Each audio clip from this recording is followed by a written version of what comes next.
بسم اللہ الرحمن الرحیم۔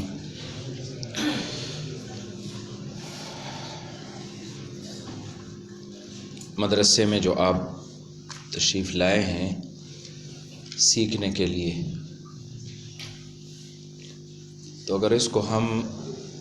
صرف یہ نام اور عنوان دے دیں کہ آپ علم حاصل کرنے کے لیے آئے ہیں، یا بالفاظ دیگر عالم بننے کے لیے آئے ہیں، اور علم حاصل کرنے کا اور عالم بننے کا مطلب یہ ہو کہ کتابوں میں جو کچھ لکھا ہوا ہے اساتذہ کرام وہ آپ کو پڑھائیں، آپ کو سمجھائیں، آپ ان کو سیکھیں، یاد کریں، صرف اس حد تک اگر عالم بننے کا اور علم حاصل کرنے کا مفہوم ہے تو شاید اس میں ہم غلطی کر رہے ہوں۔ اور اگر عالم بننا، علم حاصل کرنا، اس کا مفہوم یہ ہو کہ ہم کامل انسان بنیں، جو اللہ پاک ہم سے چاہتا ہے، اللہ پاک کے رسول ہم سے چاہتے ہیں، اگر وہ سب کچھ اپنے اندر لانا ہو، علم حاصل کرنے کا اور عالم بننے کا مطلب اور مفہوم اگر یہ ہو تو پھر صحیح ہے۔ سمجھ رہے ہیں آپ؟ یہ ملگرے لاڑشی باہر دا سہن سپیکر کو کلاوی نے بند کر تھوڑا میں آپ کو اس کے بارے میں بتاؤں کہ کامل بننا کیا ہے اور وہ کیوں ضروری ہے۔ کافی سارے نام آپ نے قرآن کریم کی تعلیم کے دوران، احادیث میں، فقہ میں، ترغیبات میں، بیانات میں آپ نے کچھ اصطلاحات سنی ہوں گی: ایمان، عمل صالح، توکل، استغنا، تقوی، پرہیزگاری، سچائی، دیانت داری، ایمانداری۔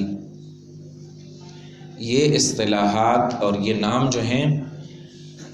یہ ایک کامل انسان کی صفات ہیں، اور کامل انسان کے مقابلے میں کیا ہوگا؟ ناقص انسان ہوگا۔ اور بری صفات اور وہ اصطلاحات جس میں بری صفات مذکور ہوں، کفر، شرک، بدعت اور غصہ، حسد، تکبر، کینہ، جھوٹ، خیانت، دھوکہ،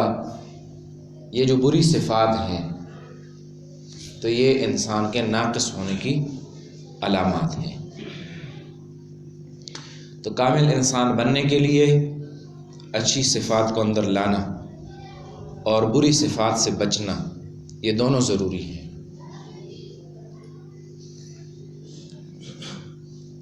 اچھی صفات کو اندر لانا بھی ضروری ہے اور بری صفات سے بچنا اور اپنے اندر سے نکالنا بھی ضروری ہے۔ آپ نے سنا ہوگا عادت۔ پہلے ایک کام انسان کے اندر آتا ہے، وہ حال کے درجے میں ہوتا ہے، وقتی ہوتا ہے، پھر آہستہ آہستہ وہ اس انسان کی عادت بن جاتی ہے، فطرت میں شامل ہو جاتی ہے، اور وہ راسخ ہو جاتی ہے، پھر اس سے پیچھا چھڑانا وہ مشکل ہو جاتا ہے۔ تو اگر کوئی ایسی اچھی صفت وہ انسان کے اندر راسخ ہو جائے تو یہی مقصود اور مطلوب ہے کہ اچھی صفات پختہ ہو جائیں۔ آپ سن رہے ہیں؟ جاگ بھی رہے ہیں؟ مدرسے میں مستقل طور پر رہنے کا بھی یہی مقصد ہوتا ہے، تبلیغ میں مسلسل چلنے کا بھی یہی مقصد ہوتا ہے، خانقاہ کے اندر بیٹھنے اور وقت گزارنے کا بھی یہی مقصد ہوتا ہے کہ اچھی صفات راسخ ہو جائیں۔ پختہ ہو جائیں۔ اولیاء اللہ، بزرگان دین جو قلوب پر محنت کرتے ہیں تو ان کی محنت کا مقصد بھی ہوتا ہے کہ اچھی صفات وہ راسخ ہو جائیں، ورنہ انسان ہونے کی وجہ سے، مسلمان ہونے کی وجہ سے اچھائی برائی کو ہر ایک جانتا ہے کافی حد تک، اور ہر آدمی چاہتا ہے کہ اس کے اندر اچھائی ہو، برائی سے وہ بچے، لیکن اچھائی کبھی ہو جاتی ہے، کبھی نہیں ہوتی، برائی سے کبھی انسان بچ جاتا ہے، کبھی نہیں بچتا۔ تو ملی جلی کیفیت اور صورتحال ہوتی ہے، لیکن دین کے ماحول میں مستقل رہنے کا مقصد وہ یہ ہے کہ اچھی صفات پختہ ہو جائیں، اور بری صفات سے بچنا، اس میں بھی پختگی آ جائے، اور جس کو یہ حاصل ہو جائے تو وہ کامل انسان ہے اور وہ کامیاب انسان ہے۔ اس کو کہتے ہیں کامل انسان ہونا۔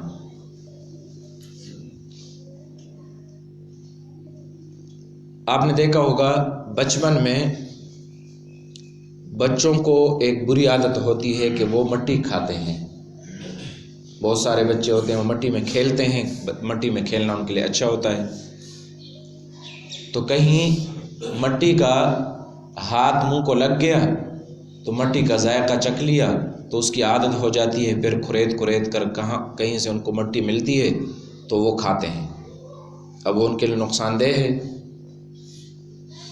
بہت ساری بیماریوں کا وہ سبب بنتی ہے، تو بڑے ان کو روکتے ہیں، اٹھاتے ہیں مٹی سے،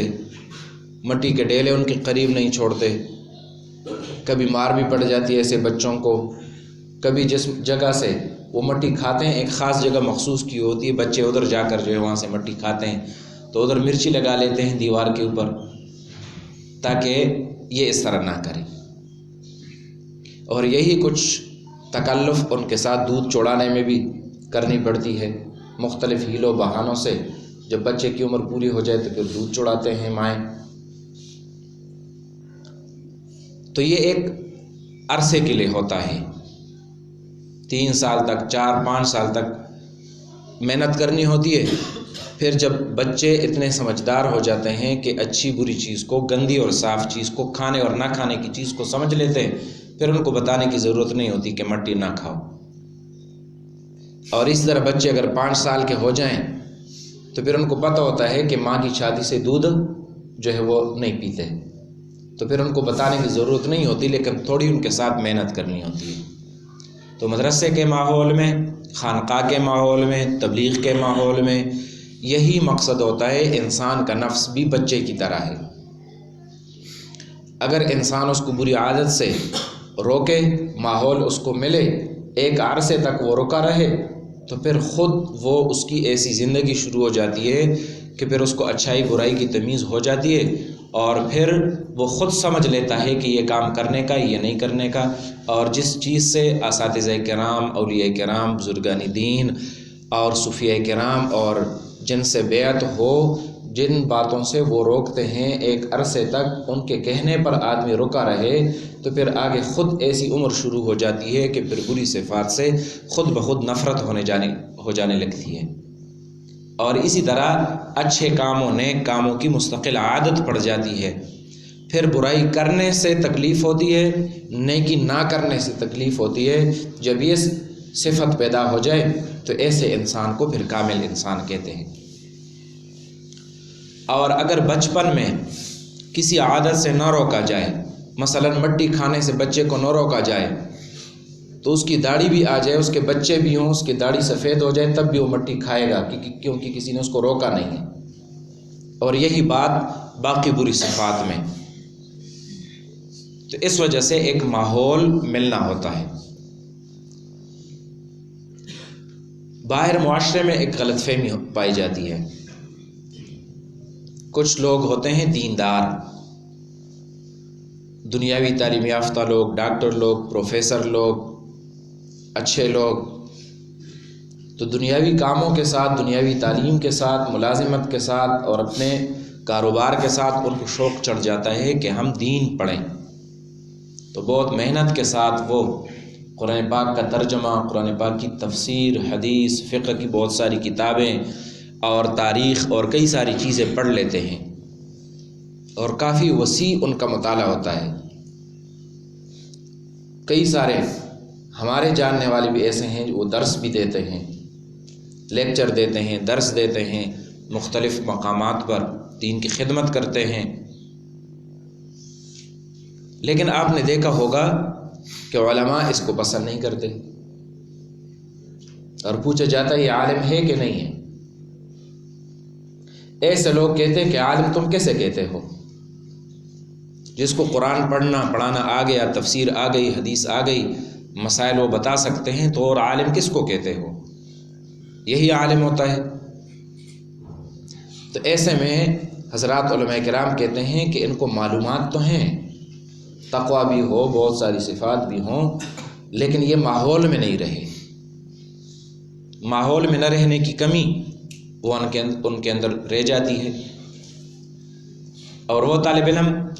جو مدرسے میں ہوں، 8 سال یہاں بیٹھے رہیں اساتذہ کرام کے سامنے ماحول کے اندر، تو بہت سارے کمزور بھی ہوتے ہیں، سبق کے اعتبار سے، ذہن کے اعتبار سے کمزور ہوتے ہیں، ان کو کچھ زیادہ حاصل نہیں ہوتا، لیکن ماحول میں رہنے کی وجہ سے علم کے اندر کمزوری کی باوجود عمل کے اعتبار سے، ایمان، تقویٰ، طہارت، ان چیزوں کے اعتبار سے وہ کامل ہو جاتے ہیں، وہ دین کے مزاج کو سمجھ لیتے ہیں۔ اس لیے ایسے لوگوں سے فتنے پیدا نہیں ہوتے، پھر یہ فرقے نہیں بناتے، پھر فتنے نہیں بناتے، جماعتیں نہیں بناتے۔ ان کو پتہ ہوتا ہے کہ یہ ایک تسلسل ہے، نبی علیہ السلام کے شاگرد صحابہ کرام، ان کے شاگرد تابعین، تبع تابعین، اور یہ دین اس طرح تسلسل کے ساتھ ہم تک پہنچا، تو پورے مسلمانوں کی ایک جماعت ہے، ایک پوری جماعت ہے، جمہور مسلمان، کہ ہم ان سے دائیں بائیں نہ ہوں اور ایک جماعت کے ساتھ ہم چلتے رہیں۔ عام مسلمانوں میں سے، عام علماء میں سے ہم بھی ہیں، تو ہر ایسی بات جو ہم نئی بات ایجاد کریں، رائج کریں، اس کی طرف لوگوں کو بلائیں، یہ ایک فرقہ ہوگا، ایک فتنہ ہوگا، تو کم از کم اس سے وہ بچتے ہیں۔ شیخ الحدیث مولانا سرفراز خان صفدر صاحب رحمۃ اللہ علیہ فرمایا کرتے تھے کہ طالب علم کتنا بھی کن ذہن کیوں نہ ہو، کتنا بھی کمزور کیوں نہ ہو، اس کو خود کچھ نہ آتا ہو، لیکن وہ اتنا سمجھتا ہے کہ ہمارے اس استاد کو کچھ آتا ہے کہ نہیں آتا۔ اگر وہ اپنا مذہب، ابھی مزید ان کی بات پوری ہو گئی،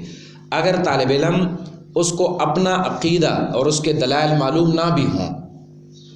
غیروں کے عقیدے اور دلائل ان کو معلوم نہ بھی ہوں، لیکن اس کو اتنا پتہ ہوتا ہے کہ یہ سچا عقیدہ ہے اور یہ باطل اور غلط عقیدہ ہے، یہ صحیح راستہ ہے اور یہ غلط راستہ ہے، ماحول میں رہنے کی وجہ سے یہ چیز اس کو حاصل ہو جاتی ہے۔ شاید یہ مثال میں نے آپ کو پہلے بھی بتائی ہو،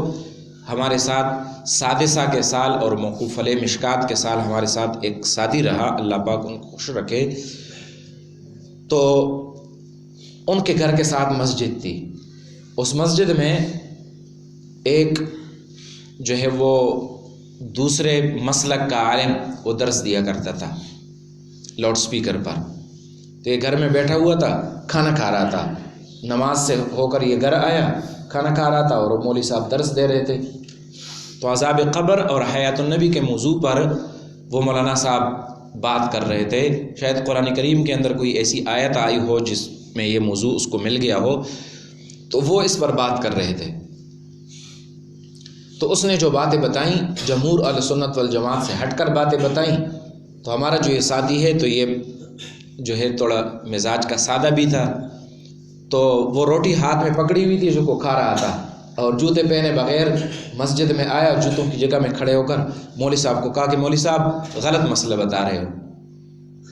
تو اس نے آ کر کہا کہ آ کر یہاں بیٹھ جاؤ اور جو ٹھیک مسئلہ ہے وہ بتاؤ تم لوگوں کو۔ تو اس نے بتایا کہ مجھے ٹھیک نہیں آتا کہ کون سا ہے، لیکن تو جو بتاتا ہے یہ غلط ہے۔ تو اگر طالب علم صحیح عقیدہ، صحیح مسلک اور جانبین کے دلائل نہیں بھی سیکھ سکتا، اتنا وہ سمجھ لیتا ہے کہ یہ ٹھیک ہے اور یہ غلط ہے، تو ماحول ضروری ہے۔ ایسے لوگوں کو ہم کہتے ہیں کہ کیا تم اس بات کی اجازت دیتے ہو کہ کوئی آدمی کتابیں لے کر گھر میں ڈاکٹر بن جائے، وکیل بن جائے، جج بن جائے، انجینئر بن جائے، تو کوئی بھی اس شعبے کا ماہر آدمی یہ تسلیم نہیں کرے گا کہ کوئی آدمی گھر میں بھی وہ کامل ڈاکٹر بن سکتا ہے، کامل انجینئر بن سکتا ہے۔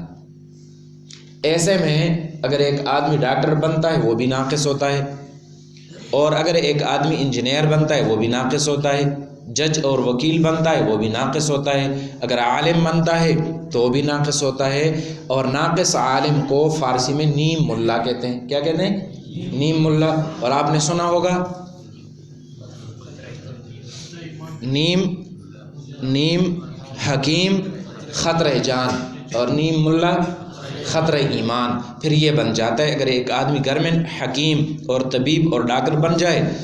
تو ہو سکتا ہے اس کے نسخے سے، اس کی دوائی سے کسی کو فائدہ بھی ہو، یہ بھی ہو سکتا ہے کہ کسی کی جان وہ لے لے۔ اور اسی طرح جو گھر میں ڈاکٹر بنے، اپنے مطالعے سے ڈاکٹر بنے تو بہت ساری باتیں وہ ٹھیک بھی بتائے گا،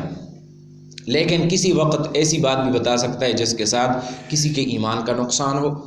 اور بہت بڑا وہ کسی کو دھوکے میں ڈال دیں اور ساری زندگی وہ اس غلط فہمی میں رہے، اس سے کبھی نہ نکلے۔ تو اس لیے ماحول میں رہنا ضروری ہے۔ تو میں آپ سے عرض کر رہا تھا کہ مدرسے میں آنے کا مقصد وہ صرف معلومات نہیں ہے، کتابوں میں جو کچھ لکھا ہوا ہے اس کو پڑھنا، اساتذہ سے اس کو سیکھنا، صرف یہ مقصود نہیں ہے، بلکہ کامل انسان بننا وہ مقصود ہے۔ ماحول میں رہنے کا جو ہے یہ مقصد ہوتا ہے۔ دیکھیں ابھی میں آپ کے سامنے بول رہا ہوں تو آپ صرف میری آواز نہیں سن رہے، غیر شعوری طور پر بہت ساری چیزیں وہ آپ دیکھ رہے ہیں کہ استاد کس طرح بیٹھا ہوا ہے، کس طرح بول رہا ہے، کیا سمجھا رہا ہے، کیا ذہن بنا رہا ہے۔ اگر یہ باتیں یہاں سے اٹھنے کے بعد آپ کو یاد بھی نہیں ہوتی، لیکن یہ چیزیں آپ کے ذہن میں بیٹھ گئیں اور بوقت ضرورت آپ کو یاد آئے گا کہ استاد نے فلاں وقت یہ بات بتائی تھی، اور اس کی وجہ سے اللہ پاک آپ کو فتنوں سے بچائے گا، غلط راستے پر چلنے سے بچائے گا۔ اسی طرح یہ 8 سال کی زندگی کا جو سفر ہے، اس سفر کو علماء کرام نے اس طور پر بنایا ہے، ماحول ایسا بنایا ہے مدرسے کا کہ اس کے اندر طالب علم جب رہیں تو وہ عالم کہلانے کے مستحق اس معنی میں ہوتے ہیں کہ ان کو اساتذہ کرام کا کم از کم مزاج سمجھ میں آ جاتا ہے، مدرسے کے ماحول کا مزاج ان کو سمجھ میں آ جاتا ہے، قرآن حدیث فقہ کے مزاج کو سمجھ لیتے ہیں۔ تو اگر ٹھیک مسئلہ ان کو معلوم نہ بھی ہو لیکن وہ غلط مسئلہ لوگوں کو نہیں بتاتے، غلط راستے پر، فتنے پر، فرقے پر ان کو نہیں ڈالتے۔ اور آپ اسلام کی تاریخ دیکھ لیں، سب سے پہلے فتنے جو پیدا ہوئے اسلام میں، خوارج کا فتنہ، معتزلہ کا فتنہ، رافض شیعوں کا فتنہ، مرجئہ، جہمیہ، قدریہ، جبریہ، جتنے بھی فرقے پیدا ہوئے تو ان تمام فرقوں کے اندر 2 باتیں وہ مشترک طور پر رہیں۔ ایک یہ کہ یا تو وہ اساتذہ کی صحبت میں نہیں رہے، اگر رہے تو بددلی کے ساتھ رہے، اور دوسری بات یہ کہ ان کو اپنے اساتذہ اور وقت کے علماء پر اعتماد نہیں رہا۔ یہ 2 باتیں تمام فتنوں میں مشترک ہیں۔ فتنہ اور فرقہ وہ آدمی پیدا کرتا ہے جو اساتذہ کے ماحول میں نہ رہے، مدرسے کے ماحول میں نہ رہے، اور وہ آدمی بھی فتنہ پیدا کرتا ہے جو ہم میں بیٹھا ہوا ہو، 8 سال بھی گزارے،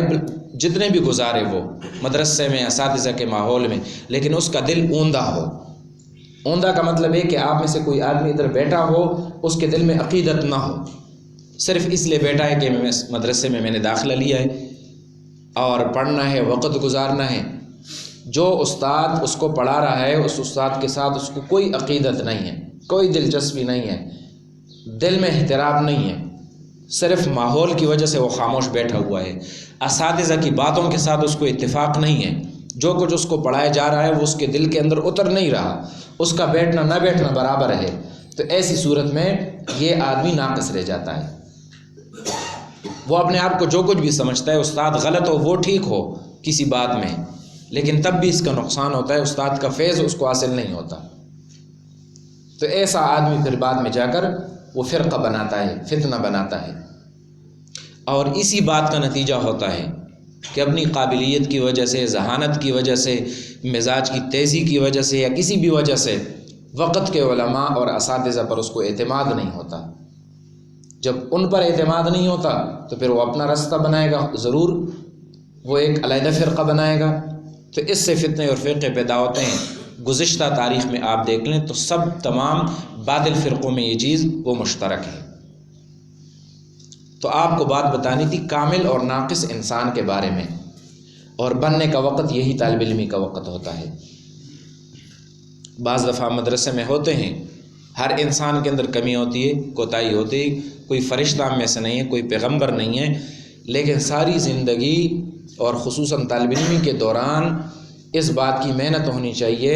کہ ہم اپنے نفس کے ساتھ لڑتے رہیں، اچھی صفات اپنے اندر لانے کی کوشش کریں، بری صفات سے بچنے کی کوشش کریں، جو ہمارے بس میں وہ ہم کرتے رہیں، اور جو ہمارے بس سے باہر ہو تو اساتذہ سے ہم اس میں مدد لیں، مشورہ لیں، تعاون لیں، بیعت کریں، اپنے بزرگ سے، پیر شیخ سے جو اس میں تعاون لیں، اور ساری زندگی اور کم از کم فراغت تک طالب علمی کے دوران اس میں ہم اس بات کی کوشش کریں کہ اچھی صفات ہمارے اندر ہوں، بری صفات سے ہم بچیں۔ تو اس صورت میں کل جب ہم بڑے ہو جائیں گے تو تمام اچھی صفات ہمارے اندر ہوں گی، بری صفات سے ہم بچنے والے ہوں گے، اور ایسے انسان کو پھر کامل انسان کہتے ہیں۔ تو مدرسے میں آنے کا مقصد صرف معلومات حاصل کرنا نہیں، بلکہ کیا مقصد ہے بھائی؟ کامل انسان بننا، وہ مقصود ہے۔ جائے آپ تشریف لے جائیں کلاس میں۔